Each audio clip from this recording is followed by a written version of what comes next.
ఎవరు మంచిగా చేపిస్తాం వాళ్ళకి చేస్తాం. ఎవరు మంచిగా చేసిండు? కేసీఆర్ మంచిగా చేసిండు అంతే. మరి రేవంత్ రెడ్డి ఏం చేస్తున్నాడు? ఒక పెన్షన్ ఇవ్వలేడు, ఏమి ఇవ్వలేడు. ఓ డబుల్ బెడ్రూమ్ ఇవ్వలేదు, ఏమి ఇవ్వలేదు. ఏమిటికి వేయాలి ఆయన? అంతే. కేసీఆర్ కే వేస్తా. జిందాబాద్ కేసీఆర్ కే. కేసీఆర్ అన్ని మన పిల్ల ఆడపిల్లకు అది బతుకమ్మ ఇచ్చిండు, ఇది ఇచ్చిండు, అది ఇచ్చిండు, అన్ని ఇచ్చిండు. ఏది ఇవ్వలేదు అని అన్ని ఇచ్చిండు. ఎందుకేమి మంచిగా ఇచ్చిండు. చీరలు ఇచ్చిండు, బతుకమ్మ చీరలు కూడా ఇవ్వలేదు ఆడపిల్లకు. ఏవి ఇచ్చిండు? ఎప్పుడు ఎలక్షన్ల ముంగట అయ్యో ఆ చీరలు కట్టుకొని ఓట్లు వేయమని ఇస్తాడు. వామ్మో, ఎప్పుడే కానీ రెడ్డిసే ఉంటారు. రేవంత్ రెడ్డి మస్తు హుషారున్నాడు, మస్తు హుషారున్నాడు రేవంత్ రెడ్డి. సారిగా కేసీఆర్ మంచిదైనా చెడ్డదైనా ముసలోళ్ళకు ముడియోళ్ళకు ఇయ్యర పింఛన్ చేసిండు. కొత్తలకు పింఛన్ చేస్తాడు, ఇంతవరకు చేయలేడు. మరి ఇద్దరు ఫ్యామిలీలు ఉన్నారు, ఇద్దరు కొడుకులు ఉన్నారు. ఇద్దరు కొడుకులకు కిరాయికి ఉన్నా, మరి ఒక డబుల్ బెడ్రూమ్ రాలేదు. మరి మరి పోనీ అందరికి వచ్చినాయి, మరి మాకే రావా? ఇంకా సిటీలు ఉన్నాయి. మరి అదే తీసుకుపోయి ఇయ్యచ్చు కదా. ఎలక్షన్ పరిస్థితి అంటే కామనే కదా అది. ఏ పార్టీ అంటే కాంపిటీషన్ ఉంది ఇప్పుడు. ఎవరెవరి మధ్య టైట్ ఉంటుంది? టీఆర్ఎస్ కాంగ్రెస్ రెండే టైట్ ఉంటుంది. తగ్గేది ఎవరు వచ్చినా బరాబర్. మన ఎవరు నవీన్ యాదవ్ కొంచెం తప్పు. ఐడియా లేదు ఆమె గురించి. గోపినాథ్ ఉన్నప్పుడు పర్వాలేకుండే, ఎందుకంటే ఈయన ప్రజల మనిషి. నవీన్ యాదవ్ అందరికి అనుకూలంగా ఉంటాడు, మంచిగా ఉంటాడు. బీజేపీ అంత ఉండదు.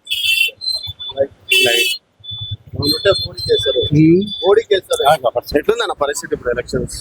ఇప్పుడు ప్రెసెంట్ అయితే త్రిముఖ పోటీ ఉంది. త్రిముఖ పోటీ ఉంది. అంటే ఎవరికి కాంగ్రెస్, బీఆర్ఎస్ అండ్ బీజేపీ ముగ్గురు మధ్యలో ఉంది. కానీ ఎక్కువ ఛాన్స్ అంటే కాంగ్రెస్ వైఫల్యాలు అందరికీ తెలుసు. పుట్టి ఒక ఫ్రీ బస్ తప్ప ఇంకా చేసింది ఏం లేదు. అదైతే ప్రజలందరూ గుర్తిస్తారు. కాంగ్రెస్ కి అయితే డౌటే. బీఆర్ఎస్ కి అయితే సెంటిమెంట్ అయితే వర్కౌట్ కాదు. అదొకప్పుడు ఉండే, ఇప్పుడు సెంటిమెంట్ ఎవరికి వర్కౌట్ కాదు. ప్రజలు ఏంటంటే చూస్తున్నారు, కొత్తగా కోరుకుంటారు, భారతీయ జనతా పార్టీని కోరుకుంటారు. చాయిస్ ఉంది. రెండు పరిపాలనలు అయితే చూసిరు, రెండు పరిపాలనలు చూసి వాళ్ళకి విసుగు చెందింది. ఈసారి అయితే భారతీయ జనతా పార్టీకి పట్టం కట్టాలని ప్రజలు నిర్ణయించుకున్నారు. అంటే ఇక్కడ మైనారిటీ ఓట్ బ్యాంక్ ఎంత మైనారిటీ ఓట్ బ్యాంక్ అయినా కూడా సబ్కా సాత్ సబ్కా వికాస్ సబ్కా విశ్వాస్ అని అంటారు కదా. కేంద్ర ప్రభుత్వ పథకాలని మైనారిటీలకు అందరికీ సమానంగా అందుతున్నాయి. ఏ ఒక విషయంలో అయితే వీళ్ళకు వాళ్ళకని విడదీయలేదు. ఎందుకంటే భారతీయ జనతా పార్టీ అయితే ఒక దేశ భద్రత దాని మీద ఉంటుంది, అందరిది ఒకటే. కానీ కంపల్సరీ అయితే భారతీయ జనతా పార్టీ బీజేపీ వస్తుందని అనుకుంటున్నా. మాకంటే వస్తాడు అంటే ఎట్లా అంటారు? వీళ్ళ ప్రభుత్వం 2 సంవత్సరాలు కానీ వస్తుంది, ఎవరు చూస్తారని చెప్పి ఏం చేస్తలేరు. 6 గ్యారెంటీలు పట్టించుకుంటే రేపు పట్టించుకుంటారు. దీన్ని బట్టి చూస్తే మాకంటే మైనసే కదా. ఆ బస్సు ఫ్రీ పెట్టిండు, గరీబ్లకు 300 రూపాయలు ఒకటేసారి పెంచిండు బస్ కిరాయి బస్సు. ఏం చేస్తున్నాడు? లేడీస్ సీట్లు ఫ్రీ ఇచ్చిండు బస్సులు, మరి బస్సులు పెంచలేదు. ఫస్ట్ ఆ కోపంతో వేస్తున్నావు. బీజేపీ తగ్గపడలేదు. 99% యాదవ్ సాబ్ గెలుస్తాను. యాదవ్ సాబేనా? అంటే ఎట్లా పార్టీ పరంగా? పార్టీ పరంగా కాదు, వేరే ఫీలింగ్. ఆయన ఆంధ్రోడు, ఈయన లోకల్ అన్నట్టు అదో ఫీలింగ్ ఒకటి ఉన్నది. అంటే లోకల్ ఆంధ్ర ఫీలింగ్ ఉన్నది, ఇంకొంది సార్. బీజేపీ కష్టం కాదు, మైనార్టీ ఏరియా. ఎప్పుడైనా బీజేపీ ఓటే ముస్లిం ముస్లిం ఓటే ఏరియా, ముస్లిం మైనార్టీ ఓటే ఎక్కువ ఇక్కడ. ఆయన ఎంఐఎం సపోర్ట్ ఉంటుంది ఆయనకు, నవీన్ యాదవ్కు. ఆయన అనుకుంటున్నారు అంతే. జనాలు అయితే అనుకుంటున్నారు, పబ్లిక్ టాకింగ్ నవీన్ యాదవ్ గెలుస్తాడు లోకల్ కూడా. లోకల్ అని అచ్చా. సో ఇది బీఆర్ఎస్ నుంచి కేసీఆర్ అయిపోయింది ఇక. కేసీఆర్ ఎవరు మంచిగా చేపిస్తే వాళ్ళకి చేస్తాం. ఎవరు మంచి చేసిండు ఎవరు మంచిగా చేసిండు కేసీఆర్ మంచిగా చేసిండు అంతేనా? అంతే మరి. రేవంత్ రెడ్డి రేవంత్ రెడ్డి ఏం చేస్తున్నాడు? ఒక పింఛన్ ఇవ్వలేడు, ఏమి ఇవ్వలేడు, ఓ డబుల్ బెడ్రూమ్ ఇవ్వలేదు, ఏమి ఇవ్వలేదు. ఏమి చేయాలి ఆయన? అంతేనా? అంతే. సో ఇక్కడ కేసీఆర్ కేసీఆర్ కే వేస్తా. జిందాబాద్. జిందాబాద్ కేసీఆర్ కే. ఆ. కేసీఆర్ ఏం చేసిండు? కేసీఆర్ అన్ని మన పిల్ల ఆడపిల్లకు అది బతుకమ్మ ఇచ్చిండు, ఇది ఇచ్చిండు, అది ఇచ్చిండు, అన్ని ఇచ్చిండు. ఏది ఇవ్వలేదని అన్ని ఇచ్చిండు. ఏమి ఇయ్యలేట? ఎందుకేమి మంచిగా ఇచ్చిండు. చీరలు ఇచ్చిండు, బతుకమ్మ చీరలు కూడా ఇవ్వలేదు ఆడపిల్లకు. ఏవి ఇచ్చిండు? ఇస్తాడంట. ఎప్పుడు ఎలక్షన్ల ముంగట అయ్యో ఆ చీరలు కట్టుకొని ఓట్లు వేయమని ఇస్తాడు. వామ్మో ఎప్పుడే కానీ రెడ్డిసే ఉంటారు. రేవంత్ రెడ్డి మస్తు హుషారు ఉన్నాడు. అంతేనా? మస్తు హుషారు ఉన్నాడు రేవంత్ రెడ్డి. సాలిగా అంతే. సార్ కేసీఆర్ కేసీఆర్ మంచిదైనా చెడ్డదైనా ముసలోళ్ళకు ముడియోళ్ళకు ఇయ్యర పింఛన్ చేసిండు. కొత్తలకు పింఛన్ చేస్తాడు, ఇంతవరకు చేయలేడు. పరిశ్రమ వచ్చి పడ్డది. ఆ? మరి ఇద్దరు ఫ్యామిలీలు ఉన్నారు, ఇద్దరు కొడుకులు ఉన్నారు. ఇద్దరు కొడుకులకు కిరాయికున్నా మరి ఒక డబుల్ బెడ్రూమ్ రాలేదు. మరి ఇస్తాడంట. ఇప్పుడిప్పుడే వచ్చింది కదా కొత్తగా. మరి పోనీ అందరికి వచ్చినాయి, మరి మాకే రావా? ఇంకా సిటీలు ఉన్నాయి. మరి అదే తీసుకుపోయి ఇయ్యచ్చు కదా. చెప్పండి ఎక్కడ అంటే జూబ్లీస్ నియోజకవర్గం. అవునండి. ఓకే. ఎట్లుందండి ఇప్పుడు ఎలక్షన్స్ రాబోతున్నాయి కదా ఉప ఎన్నికలు. సో ఆల్రెడీ ఇద్దరు పార్టీలు డిక్లేర్ చేసింది టికెట్లు. ఎట్లా ఉండబోవచ్చు? ఎట్లున్నా సరే ఫస్ట్ థింగ్ ఎమ్మెల్యే వాళ్ళు లేకపోతే ఎవరైతే వచ్చే వాళ్ళు ఉంటారో కరెక్ట్ మేనిఫెస్టో ఇచ్చినవన్నీ కరెక్ట్గా చేయాలి, కరెక్ట్గా చూపించాలి అన్నట్టు ఒకసారి ఫామ్ లాగా ఉండాలి అని నా ఒపీనియన్ అనమాట. ఫస్ట్ థింగ్ ఏదో జస్ట్ మీరు వచ్చి అడుగుతున్నారు, ఓకే వెరీ నైస్, కానీ ప్రతిసారి కామన్గా అయ్యేటట్టే వచ్చి అడుగుతారు, వెళ్తారు, వాళ్ళు వచ్చి ఓట్ చేసి వెళ్ళిపోతారు. కానీ మొన్ననే ఇక్కడ ఒక రోడ్డు మొత్తం స్పాయిల్ అయిపోయింది. కానీ ఆ 15th ఆగస్ట్ రోజు ఎమ్మెల్యే వాళ్ళు వచ్చారు, కార్ అన్ని పెట్టేసారు, కానీ మొత్తం ట్రాఫికే. రోడ్ చూస్తే మొత్తం మోరి నీళ్ళు ఎట్లా పోతున్నాయి, అంతా గలీజ్గానే ఉంది, కానీ ఏం చేయలేదు. So things are working like this. ఎట్లా ఒక కార్పొరేట్ కంపెనీ ఎట్లయితే వర్క్ చేస్తాయో లైక్ ఒక టార్గెట్ పెట్టుకుని వర్క్ చేస్తాయి. ఏమని ఓకే ఈ ఫలానా డేట్ వరకు నేను ఈ పని చేసేస్తా, ఈ ఫలానా డేట్ వరకు ఈ సబ్మిట్ చేస్తా అంటే వర్క్ చేస్తాయి. అట్లాంటిది ఎమ్మెల్యే అయినా సరే, చిన్న గల్లీ లీడర్ అయినా సరే. సునీత అలాగే నవీన్ యాదవ్ టికెట్ ఇచ్చింది కదా, ఇద్దరిట్లో ఎవరు బెటర్ సారీ నా ఇద్దరికి అనలైజ్ ఎప్పుడు చేయలేదు కాబట్టి ఒపీనియన్. కానీ ఎవరు బీఆర్ఎస్ బెటర్ అని నాకు అనిపిస్తుంది. ఎందుకంటే మిగతా పార్టీ లాగా కొంచెం రిలీజియన్ కాంట్రవర్సీ లేకపోతే ప్రజెంట్ ఉన్న కాంగ్రెస్ చాలా రియల్ ఎస్టేట్ అవన్నీ పడిపోయింది. నేను కొంచెం రిలేటెడ్ అక్కడ ఉన్నా కాబట్టి సో నాకు అక్కడ బెనిఫిట్ అనిపించలేదు. బీఆర్ఎస్ బెనిఫిట్ ఎందుకు అనిపించింది అంటే కంపెనీస్ బేసిస్గా చాలా వర్క్ చేస్తాయి అది. సో లైక్ ఐటీ హబ్స్ అయినా సరే, బయట ఇన్వెస్ట్మెంట్ అయినా సరే, లులు మార్కెట్ అయినా సరే, అవన్నీ ఇన్వెస్ట్మెంట్ తీసుకొస్తాయి అనమాట. అంత ఎంతో ఎంప్లాయ్మెంట్ జనరేట్ చేస్తుంది కాబట్టి నేను బీఆర్ఎస్ సపోర్ట్ చేస్తా. So sorry to say but priest వాళ్ళు కంట్రోల్ చేసుకోవాలి.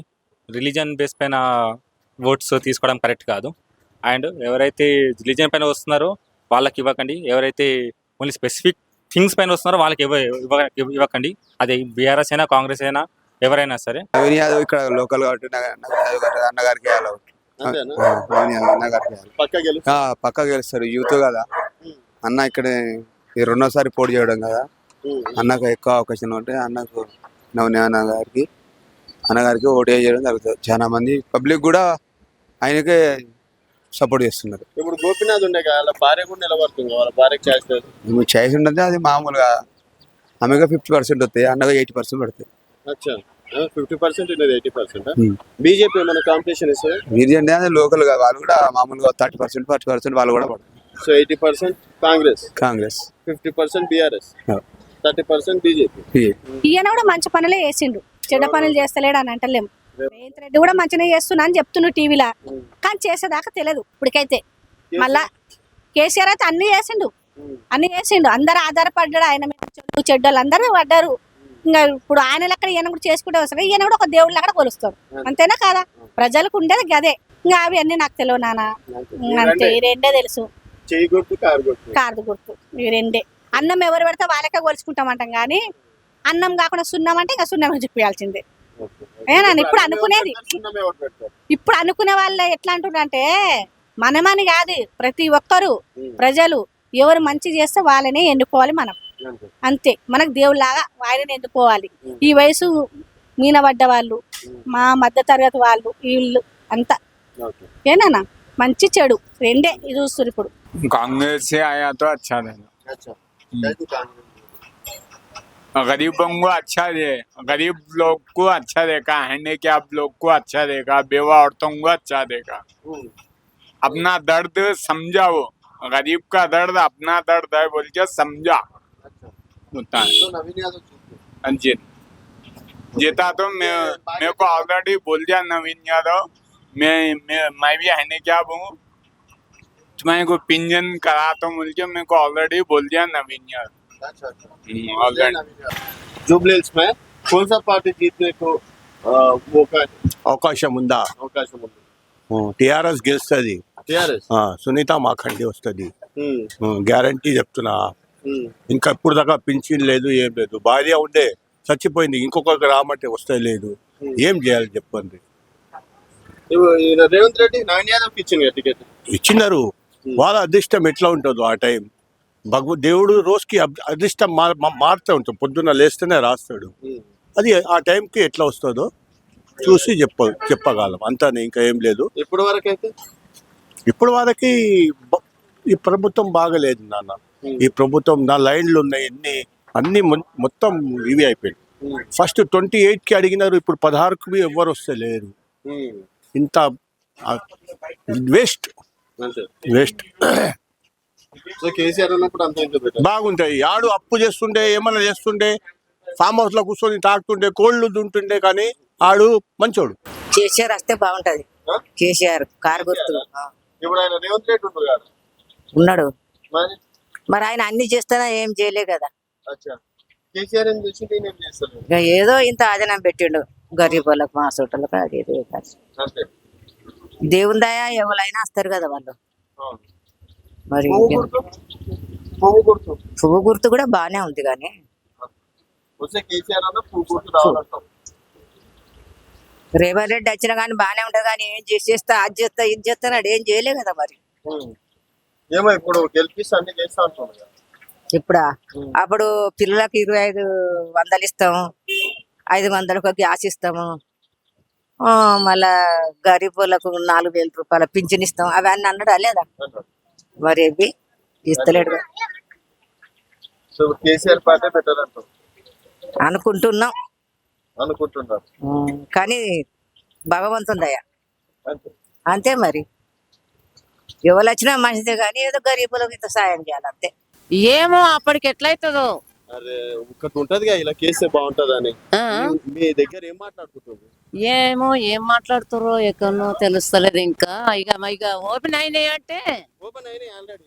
అయినాయా? మరి మా ఏం మాట్లాడుకోవట్లేరు కదా. ఇంకా పైసాకి సేమ్ వచ్చేట్టు లేదా? ఏం మాట్లాడతలేడు. ఈయన కూడా ఏం మంచిగా చేస్తలేడంట. ఎవరు? పేరేం పేరు ఇప్పుడు వచ్చిన ఆయన?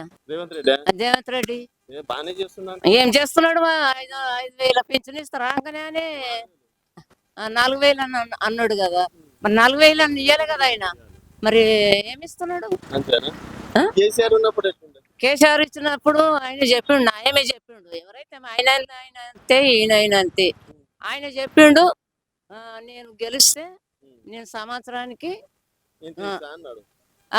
1000 పెంచుతా, 5,000 కాగానే నేను ఆపేస్తా అన్నాడు. మరి ఆయనను గెలవలేకపోయి ఈయన కొత్తోడు అని మంచిగా చేస్తాడని ఇక నిలబెడితే ఏం ఫైదా? అప్పులు చేసి మా మీద నొక్కుతున్నాడు. మరి పెద్ద కష్టమే వచ్చింది. మరి ఇప్పుడు ఎవరికి ఇద్దాం అనుకుంటున్నాం? ఇక ఎట్లయితుందో చూస్తాం అప్పటికి. ఇక అప్పట్లో ఎవరు గెలిచేది? ఇక ఎవరు గెలిచినా మా బతుకు ఇది. ఎవరేం మాకు పెట్టారు, ఏమేమి మాకు రెక్కాడిన దాకా డొక్కాడదు, అంతే కదా. మరి మాకు ఎవరు న్యాయం చేస్తలేరయ్యా. గరీబోనికి న్యాయం చేస్తలేడు. ఈయన రేవంత్ రెడ్డి కేసీఆర్ ఇచ్చిన ఇండ్లు ఈయన ఉంటే ఇస్తాము, లేకుంటే తీసుకుంటాము, ఉంటే ఇస్తాము, లేకుంటే తీసుకుంటాము అని మాట్లాడుతున్నాడు. వాళ్ళు వచ్చిన వాళ్ళు ఏమో మేము గవర్నమెంట్ పంపిస్తేనే వస్తున్నాము, మాకేమి ఆమ్దానా అంటనాలు మాట్లాడతారు. మరి అక్కడనేమో పనులు దొరుకుతలేవు. మరి ఎట్లా? మరి ఇల్లు ఉంటే సరిపోయిందా? మరి కష్టాలు చేసుకోవద్దా? మరి ఆయన వచ్చినప్పుడే మేము కనబడాలంటే కనబడతామా? మరి ఇక గట్ల జరుగుతున్నాయి. మళ్ళా రేవంత్ రెడ్డి ఏం చేస్తాడో, కేసీఆర్ ఏం చేస్తాడో అర్థం కాదు. ఎవరు గెలిచినా మా బతికింతే. ఎక్కడ కాక మీది? జూబ్లీహిల్స్ లో. జూబ్లీహిల్సేనా? ఇక్కడ ఉంటుంది. అచ్చా, ఇప్పుడు కాంగ్రెస్ గెలిచేటట్లుందా, కారు గుర్తు గెలిచేటట్లుందా? ఎక్కడ చూస్తే కాంగ్రెస్ వస్తుంది. కాంగ్రెస్. అచ్చా, ఎందుకు వస్తుంది అంటావు కాంగ్రెస్? మన బాగుంది అది వస్తుంది. డిఆర్ కారు గుర్తు కేసీఆర్. అదే దాన్ని కారు గుర్తే కదా. అది కారు గుర్తు వస్తుందా, చేయి గుర్తు వస్తుందా? కారు గుర్తే. అంతే అంతే. చేయి గుర్తు ఇప్పుడు రేవంత్ రెడ్డి ఉండు కానీ చెయ్యి అంతే. ఇక అంతేనా? చెయ్యి పోయింది. రేవంత్ రెడ్డి ఇందిరాగాంధీ అప్పుడు ఉండే కానీ ఇప్పుడు పోయింది. ఇప్పుడు ఎవరు అంతా? ఇప్పుడు మాకింటి గోపీనాథ్ సెంటిమెంట్ వాళ్ళ భార్యకి ఏమన్నా వర్కౌట్ అవుతుందా?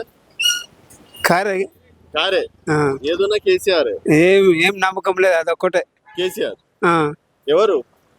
కేసీఆర్ రేవంత్ రెడ్డి? కేటీఆర్ ఉన్నారు కదా ఇప్పుడు. మాకు కూర్చొని బతుకోలే మేము. ఓడి గెలిచేది ఓడి పోయేది మా కడుపు లజ్జ కదా. నా బాధ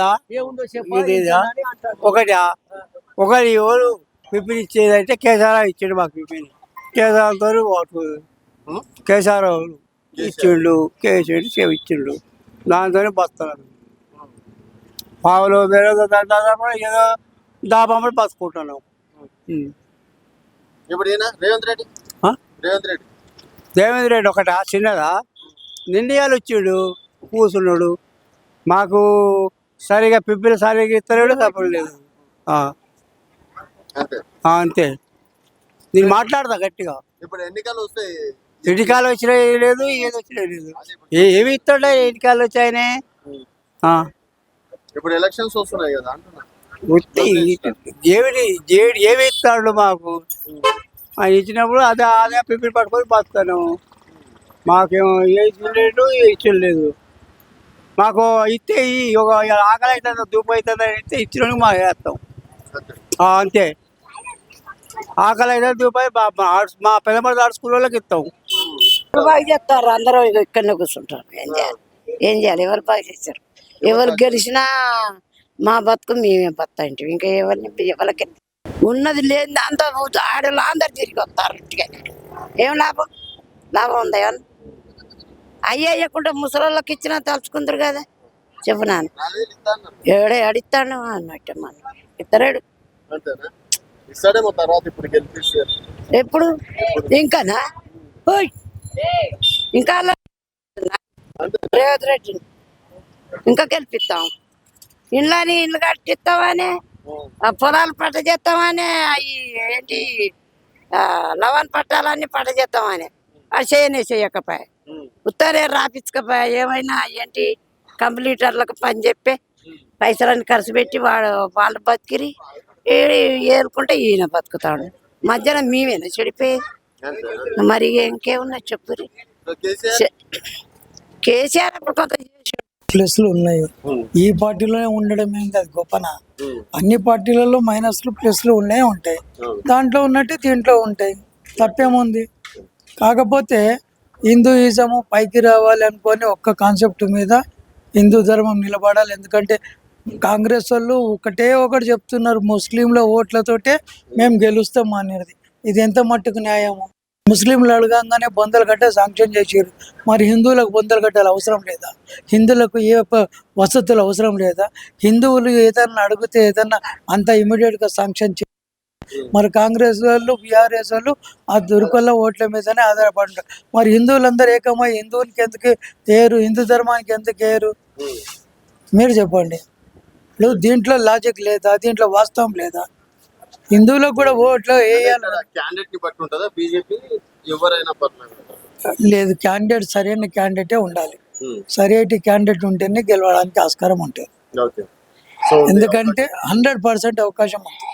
ఎందుకంటే మన నవీన్ యాదవ్ వ్యక్తిగతంగా నవీన్ యాదవ్ గురించి కామెంట్స్ అయితే ఉండే, ఆ అబ్బాయి చాలా మంచి వ్యక్తి, కామెంట్స్ అయితే ఉండే. బట్ ఏంటంటే ఈ లాజిక్లు వాళ్ళు ఏదైతే ఉపయోగిస్తారో వాళ్ళ మీద డిపెండ్ అయ్యి గెలుస్తాం అనుకుంటారో అది మాత్రం నా దృష్టిలో అది కరెక్ట్ కాదు. నా దృష్టిలో కరెక్ట్ కాదు. బీఆర్ఎస్ ఇంకా మేడం ఆమె పాపము మాగంటి చేసిన పనులకు మాగంటి వాళ్ళకు కూడా కొంచెం మంచిగా చేసిండని అనుకుంటున్నారు. కానీ ఏదేమైనా మా బీజేపీ నుండి గట్టి క్యాండిడేట్ కనుక ఇస్తే 100% గెలిచే ఛాన్సెస్ ఉన్నాయి. ఎందుకంటే ఈ రెండు పార్టీలు ఒక ధీమా మీద ఉన్నాయి. ఇప్పుడు మూడో పార్టీ సల్మాన్ అని ఆయన కూడా వస్తున్నాడు. ఆయన వచ్చి ఓట్లు నిల్చుండంటే బీజేపీకి గట్టెక్కే ఛాన్సెస్ ఉంటాయి.